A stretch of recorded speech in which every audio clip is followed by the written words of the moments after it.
He was no older than 8, barefoot, shivering, dragging a sack twice his size along the frozen roadside.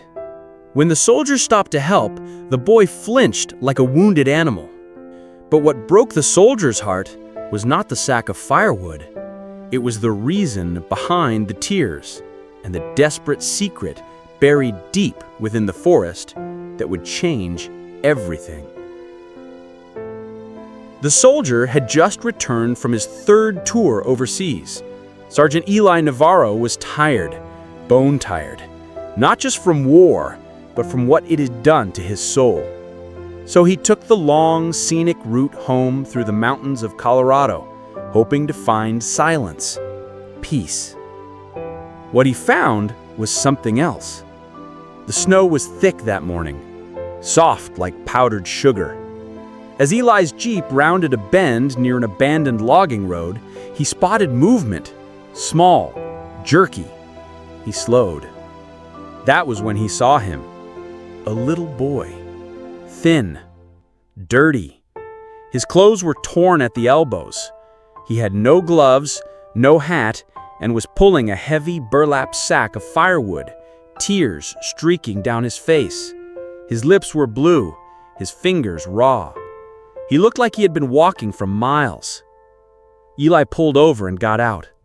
"Hey, kid, you all right?" The boy froze. "I'm not gonna hurt you," Eli said gently, raising his hands. The boy dropped the sack and bolted. Eli, without thinking, gave chase, not out of anger, but panic. Something was deeply wrong. "Wait, I just want to help." After a few minutes, the boy tripped in the snow. He curled into a ball, shielding his face. "Please don't call no one," he cried. Eli knelt beside him. "What? Why would I? I ain't supposed to talk to no strangers. She said so.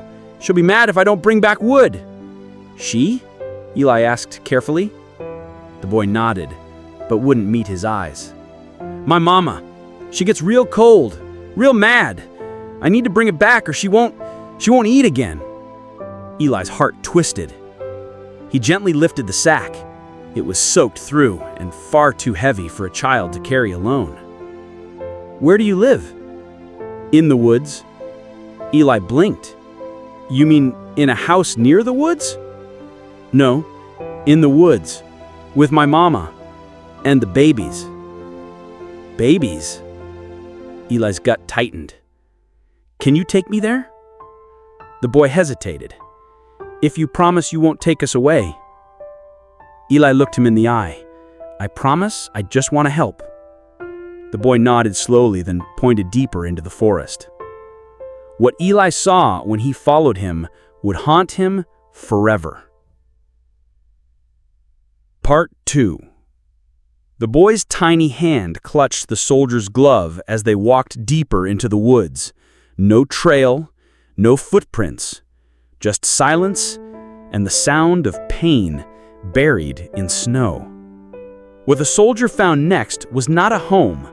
It was a frozen secret, hidden by fear, poverty, and a mother's last hope to keep her family alive.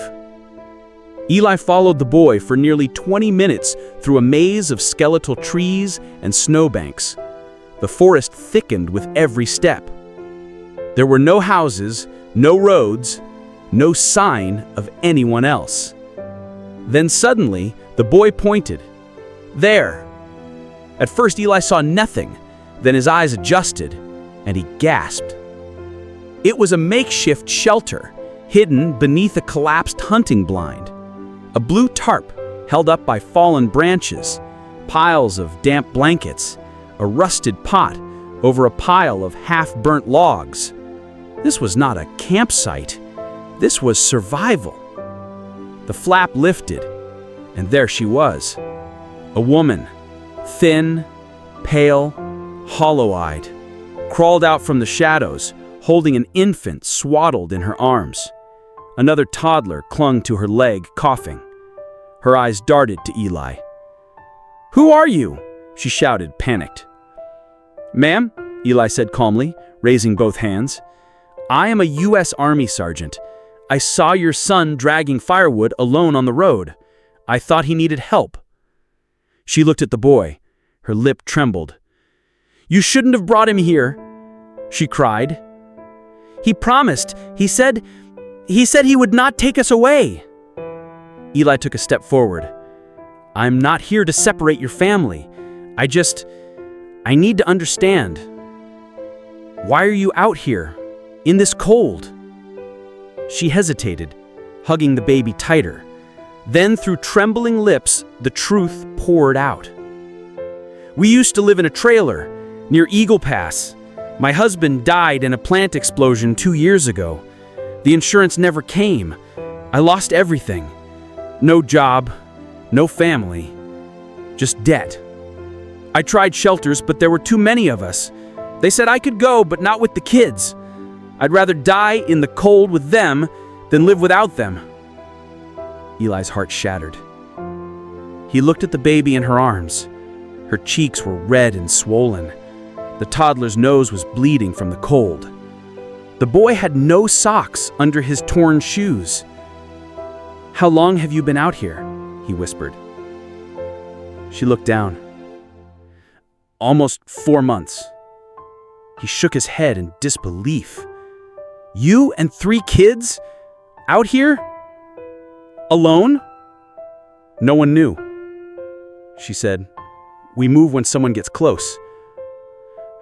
I just wanted to stay together." Eli swallowed hard. The soldier in him saw this as a rescue mission, but the man in him saw something deeper, a family on the brink of disappearing forever. He looked at the woman. "Let me help, please. You will not be punished. No one will take your children, but if we do nothing, your baby will not survive another night." She blinked. Tears fell. "Can I trust you?" she whispered. Eli nodded. "With your life." And so he made a silent vow. He would not leave this forest without them. But what happened when they left the trees would cause a media firestorm and expose something far darker behind their suffering. He carried the toddler on his back. The boy walked beside him. The mother followed, holding her infant, each step through the snow a silent prayer. When they reached the road, Sergeant Eli thought the hardest part was over. But what he did not know was that one photograph, snapped by a passing driver, would ignite a firestorm that exposed a broken system and a nation's shame. By the time Eli reached his Jeep with the family, the storm had picked up. He wrapped the toddler in his army coat. The mother sat in the back seat, rocking the infant with trembling arms. The boy, silent now, just stared out the window. "I know someone who can help," Eli said. "A VA nurse. We will go there first. She will know what to do." The mother said nothing, but tears rolled down her face. As they drove into town, something unexpected happened. At a stoplight, a driver in the next lane rolled down her window and stared. Her jaw dropped. She looked at the children, then the mother, then at Eli's uniform. She snapped a photo and drove off. Eli thought nothing of it. They arrived at a veteran-run clinic. Nurse Jasmine, an old friend of Eli's, came running out. "What happened?" she asked, shocked. Eli explained quietly. Jasmine nodded, then rushed the baby inside. Within minutes, doctors confirmed what Eli had feared. The baby was severely malnourished, borderline hypothermic. The toddler had early signs of frostbite. The mother had pneumonia. None of them would have lasted another 2 nights. Jasmine's voice trembled. "If you hadn't brought them here, they all would have died." That night, Eli sat beside the boy, who was now wrapped in a blanket, sipping warm soup. "You saved your family," Eli said softly. The boy looked up. "You saved us." Eli smiled, but his peace was short-lived. The next morning, he woke to over 5,000 notifications on his phone. The photo had gone viral. Someone posted it with the caption, "A soldier rescues a frozen family from the forest. Why is this happening in America?" It hit a nerve. By noon, every major news outlet had picked it up. Reporters swarmed the clinic. Drones flew overhead. Protesters showed up with signs. Donations poured in, food, clothes, money. But with the cameras came pressure. A welfare officer arrived that evening with a clipboard in hand. "I need to assess the children's safety," she said. Eli stepped in front of her. "I gave them my word. You will not separate them." "I am just doing my job." The mother stood trembling in the corner, and the boy suddenly ran forward and grabbed Eli's leg. "Please don't let them take us." What happened next would decide everything and push Eli to make the most impossible decision of his life. The boy clung to his leg, begging not to be taken.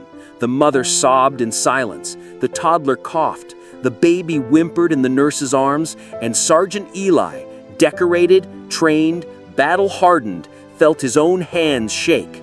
But what he did next, in front of officials and cameras, would not only change their fate, it would restore hope for forgotten families everywhere. Eli knelt to face the boy. He said, "I promised you I would protect your family, and I keep my word." He stood, turned to the welfare officer, and said with calm conviction, "If you file one piece of paperwork to take these kids, I will file one to foster them myself, today, right now." The room went silent. The welfare officer blinked. "You are serious?" "Dead serious." Nurse Jasmine, standing behind him, crossed her arms. "And I will personally testify that they are safer here than anywhere else right now." The officer hesitated, then finally stepped back. "I will mark the case for emergency stabilization. You will be their temporary guardian until the court reviews the situation." The mother sank to the floor in tears. "You do not even know us," she whispered. Eli knelt beside her. "I do not need to. I know what it's like to feel invisible, to fight a system that does not care. No one should survive 4 months in the woods just to be torn apart when help finally comes." Later that week, Eli stood before a judge. He told the entire story, from the snowy roadside to the forest shelter to the promise he made. The court ruled unanimously in his favor. He was granted temporary guardianship and full protection for the mother and children. But the story did not end there.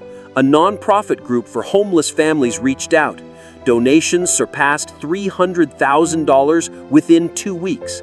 A builder volunteered a house. Doctors offered free care. The story touched people across the country. News crews showed up again, this time not with questions, but with praise. They called Eli a hero, but he only shook his head. "The real heroes," he said, "are the ones who survive without anyone noticing."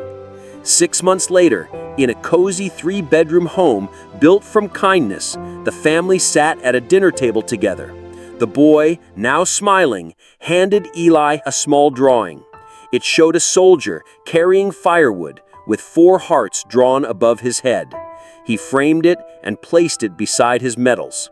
That night, as the snow fell softly outside, he looked at the family he never expected and whispered, "You saved me too."